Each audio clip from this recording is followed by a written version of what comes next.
free study materials. And this is some information about the GRE.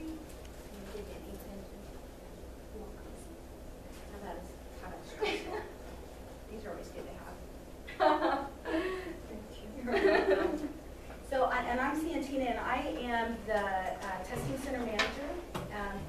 So I give the GRE. I have student employees that help me out, help me proctor, help us keep all the rules and regulations straight. So anyway, about the GRE, I want to start with, this was just a change as of last week.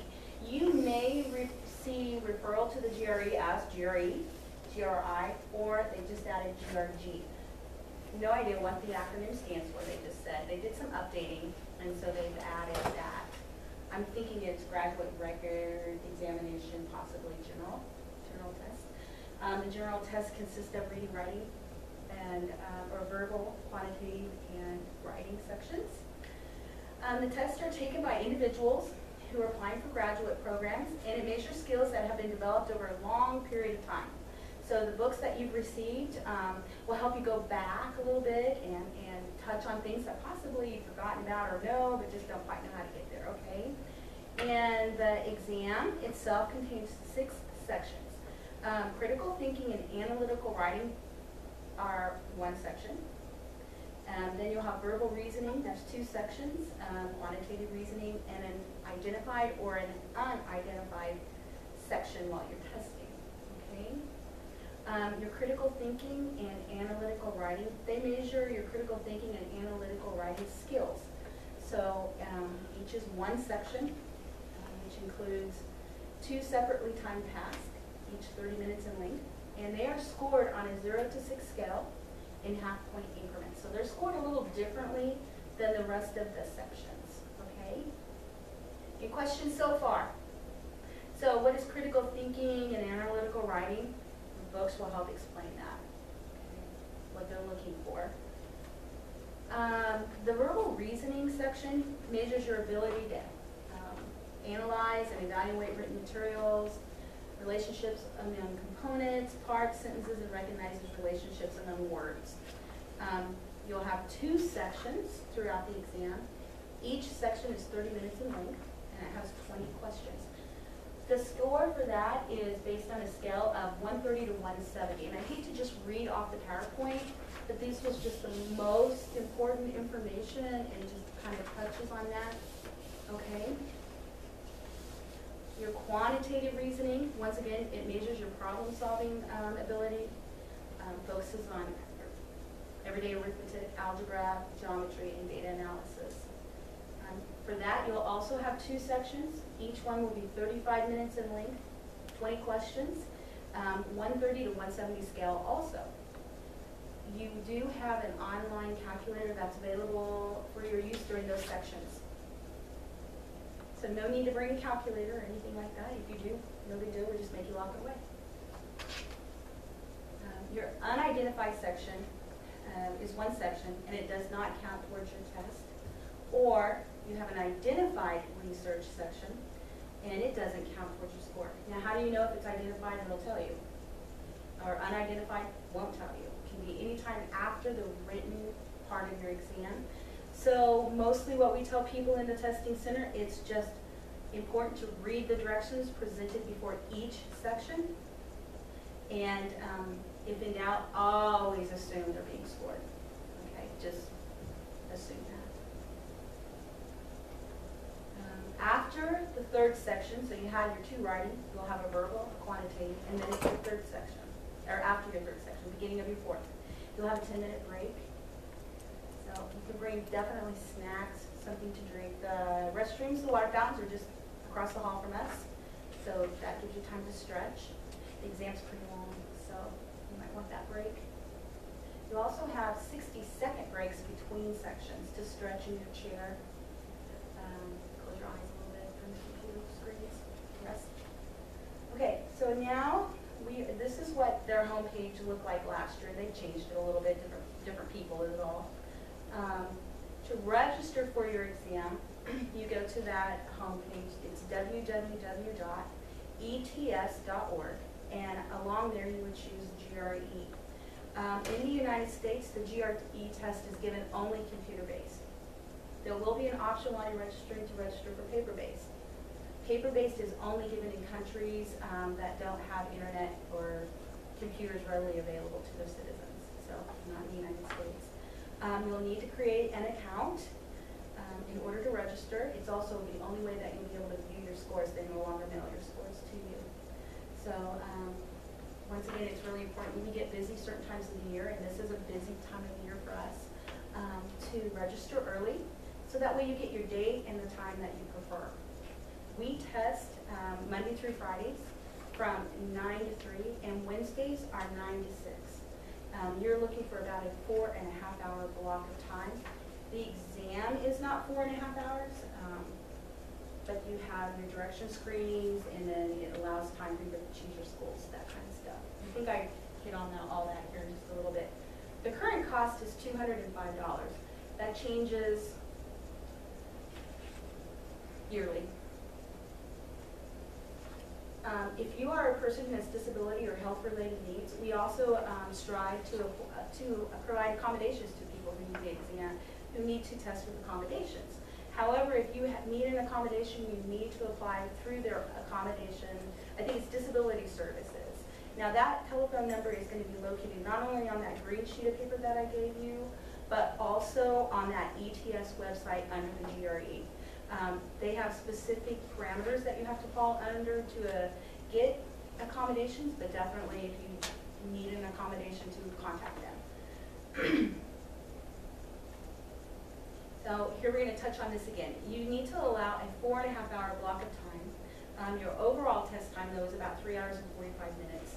Remember that while you're scheduling your exam, there are monetary penalties for rescheduling, canceling, or changing your location of your exam. So once it's scheduled, make sure you're there, okay? And this is where we're located. If you choose to test at our testing center, we're located at Fort Hays in the Kelly Center, which is the basement, garden view of Picken Hall, room 117.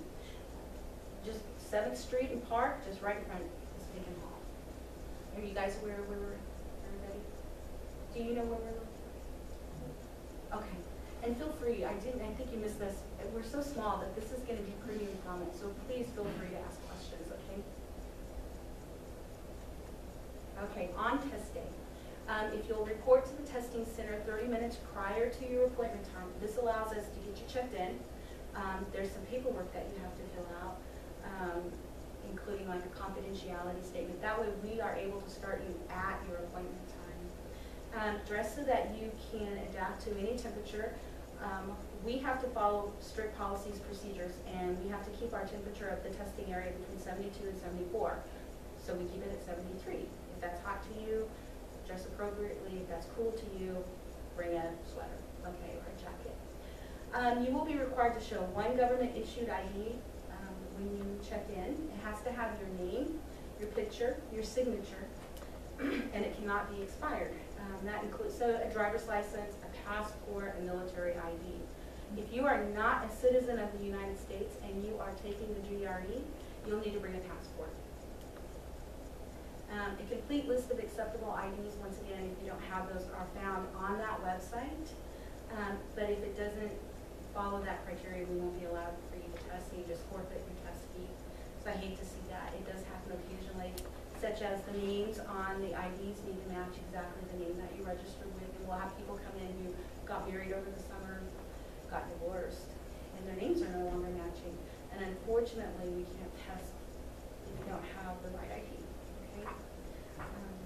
Any questions about that at all? Any questions about your IDs? Yeah, my real name is Jessica, but I don't remember if I schedule it as Jessie or Jessica, but I go by both. We can take informal names, so like William to Bill, Jessica to Jessie, okay? That last name, okay?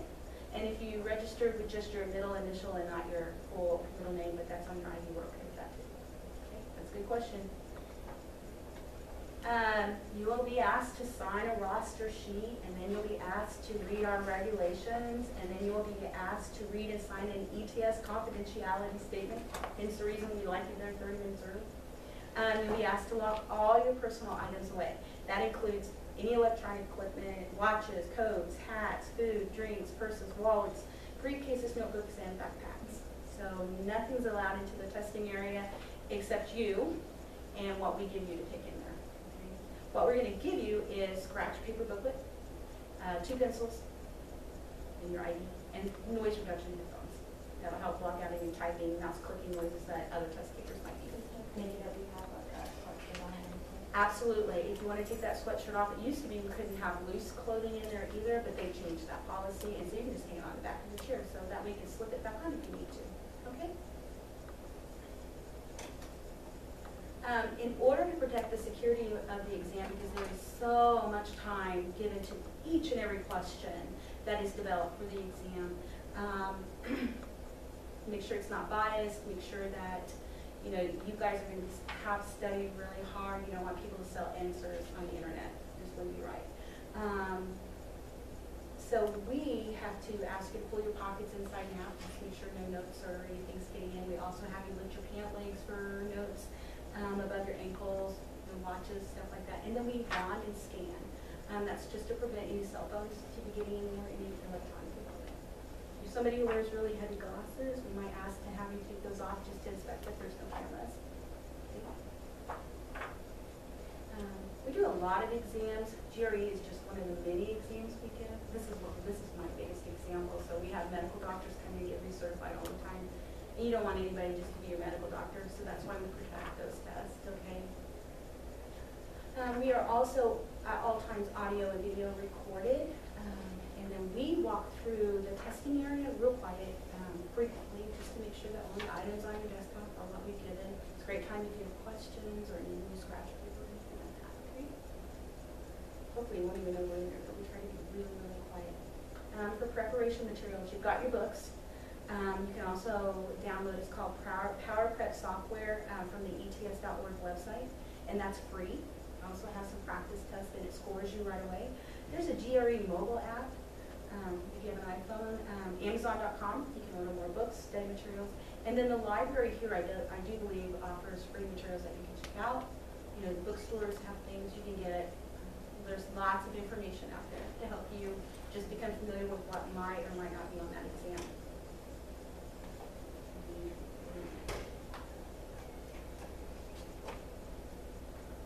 Okay, as part of that $205, which is what it is right now, I don't know what it'll be next week, but as of now, it's $205. You get to report your scores up to 4 schools. After test date, if you choose more schools, or even if you just choose one school after you test, once you leave that our testing area, they're going to charge you $27 for additional score recipients. So you'll want to choose 4, just in case. Let's say you get done with grad school and you want to go ahead and get a doctorate at a different school. If you have a dream school, send them. They're not going to access those until you make an application anyway. So, because your scores are good for 5 years. Okay? To report your scores, after you test, you will see your unofficial verbal and quantitative scores on screen. Official scores, along with your writing scores, are seen in 10 to 15 business days on your GRE account. They will send a notification email to the email address that you registered with, so that you'll know when those become available. Canceling your scores. If you cancel your scores, you do not see your scores. So you don't know how you've done. But nobody ever sees your scores either. They are just like you weren't even there. There's a score select. This option allows you to report only scores that you feel reflect your personal best. I refer people to the instructions on the ETS website about that. It's a little confusing. So make sure that you understand if that's what you want to do. And then please plan wisely to meet application deadlines. Remember, you do not get your official scores for 10 to 15 business days, so that's 2 to 3 weeks online. Once you receive those online, then they go to your schools that you've designated as score recipients. If those schools do not take those scores electronically, then they have to go snail mail, so allow another week. Also, allow the person who has to input those and match those with your application another week. So you're looking 5 weeks. Okay, 6 weeks ahead of when your deadlines are at least, okay? And then the retake policy. If you feel like you want to retake, you can retake it once every 21 days, not counting the day that you tested or the day that you decide to test. 23 days, up to 5 times per year.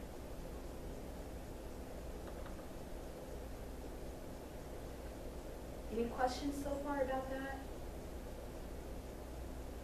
I know sometimes people come in and they'll have their school codes written down, which is probably a smart thing to do. We can't allow those papers into the testing area. Most schools are listed by country and state, and then you'll have a drop-down box of all the schools in that state and the departments. Okay. I have yet to find one that wasn't listed. Or have anybody say it wasn't listed. Okay. If you want to do some test taking strategies, skills, that kind of stuff, please contact Maggie Denning in the Kelly Center. She's our academic success coordinator, and I'm telling you, she's been doing this a lot of years.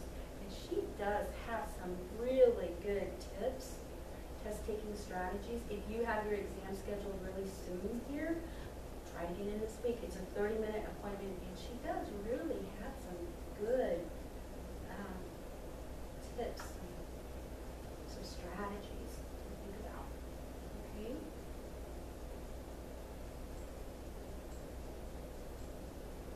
I'm almost done. Yeah, that's it. Are there any questions at all? Anything I didn't touch on? You guys might have questions about. So we went through that, I feel pretty quickly.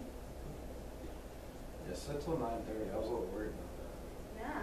That's just the block of time that they have the room, so if it needed to go longer than it could. Then it's not a problem. And we had a lot of questions. Like I said, one time I had like 75 people, and there were a lot more questions about that and about grad schools. I don't know how many of you are planning to go to Fort Hays here, but the scores go right up to our grad schools, and they're matched with your application.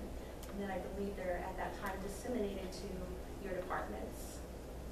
Yep. One thing about the scoring, is it kind of like, well, whatever score you get, is that for the test, or will they pick parts from different tests when you take it? My hope is that they take your highest score. So let's say you want to take it a couple times, that they take the highest score.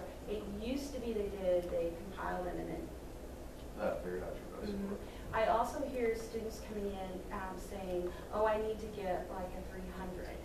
So when I hear that, that makes me think that they want the math and the verbal, or the quantitative and the verbal, to be 300, because that writing section's on a whole different scale. 6 points. Yeah, so it's not like you get, oh, if you do perfect, you get 6 points added. It has a scale that then is Extrapolated. equated, yeah, to something else. So my hope is, and I know that when they revised the theory, everyone's hope was that they singled out, like, but once again, every grad school, every department has their own what they want. That's not set by theory. That's by department, each school, each state. So you'll have to just see what your department wants, what your school wants. So